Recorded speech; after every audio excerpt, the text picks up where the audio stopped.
Just 2 days after the anniversary of January 6th, Brazil has its own election protest, which is looking awfully familiar. I'm Christy Lee, and I'll show you what went down in today's Daily Brief. Plus, more proof the Biden administration was violating our First Amendment.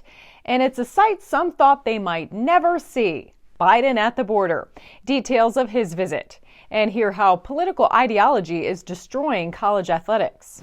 Starting today with STF. It's a scene looking awfully familiar to what happened on January 6, 2 years ago. Brazilians storming Congress on Sunday. Supporters of Brazil's former President Bolsonaro also invaded the Supreme Court and surrounded the presidential palace. Many of the protesters dispute the result of the October 30th election in which leftist Lula beat Bolsonaro. The former president repeatedly questioned the credibility of the country's electronic voting system, and many of his hardcore supporters believe him. I mean, there's no Viking hats, but Bolsonaro supporters also occupied Brazil's National Congress building. Some reports say protesters numbered in the millions. There are unconfirmed reports of members from the Brazilian military standing with the Bolsonaro supporters who stormed the Capitol. But Information Liberation reports hundreds were arrested and labeled terrorists. The Biden administration is condemning the demonstrations. Like a constant faucet drip, more evidence continues to come out that the Biden administration was actively involved in suppressing free speech. The White House lobbied Facebook to censor Tucker Carlson over skepticism toward the COVID-19 vaccine, and also demanded Google censor more information to fight, quote, vaccine hesitancy, according to Summit News.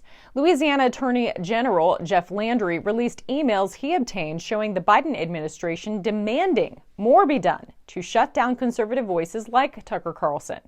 The communication was unearthed in response to a lawsuit filed by Landry and Missouri's AG Eric Schmidt, seeking to determine whether the Biden administration coerced social media networks to censor content related to the 2020 presidential election and COVID-19.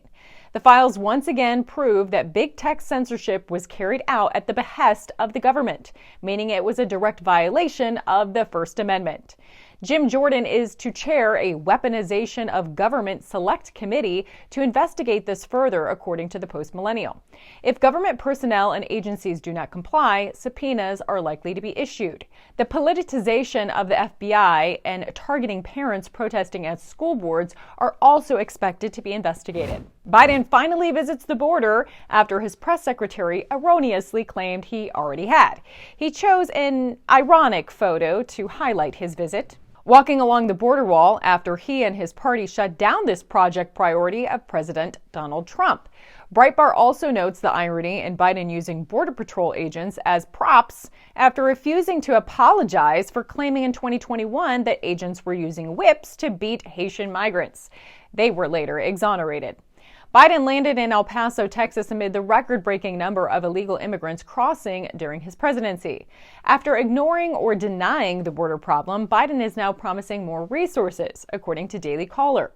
That despite supporting the just-passed omnibus bill, which actually prohibits more spending at the border. Meanwhile, Biden is getting ready to launch his 2024 campaign for president, according to The Hill.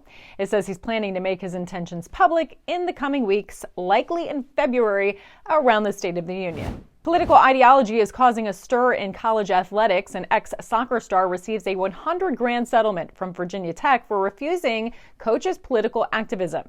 Kirsten Henning alleged that her coach was not a fan of her political views and that she often differed from her teammates on social justice issues during the height of the Black Lives Matter movement in 2020. According to the New York Post. She says that she lost her starting position after her coach became angry when she refused to kneel during a pregame reading of a unity statement.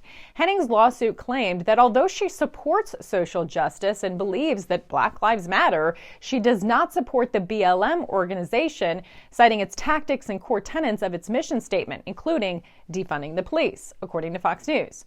Under the terms of the settlement, neither the coach nor Henning admit to any wrongdoing. In college sports, there's been a lot of controversy regarding so-called transgenderism. biological males infiltrating women's sports. But what about when biological women compete against men? Isaac Hennig, a senior at Yale University, spent most of her life competing against other females and winning, according to The Blaze. She was so good that she qualified to try out for the U.S. Olympic team. However, Hennig, who identifies as trans, determined during her time at Yale that she was actually a man who belonged competing on the men's team. Now the college swimmer is finishing nearly last, but says living in authenticity makes me a stronger, better man. So here's today's takeaways. Brazil protesters claim their election was rigged and stormed their own capital just days after the 2-year anniversary of January 6. As more evidence comes out, the Biden administration actively suppressed free speech. The new Republican-led House is promising its own select committees. Biden visits the border ahead of reportedly announcing his 2024 bid for president soon. And are politics ruining college sports? To learn more, be sure to go to AmericanFaith.com and subscribe to our daily newsletter. For American Faith, news you can trust, I'm Christy Lee.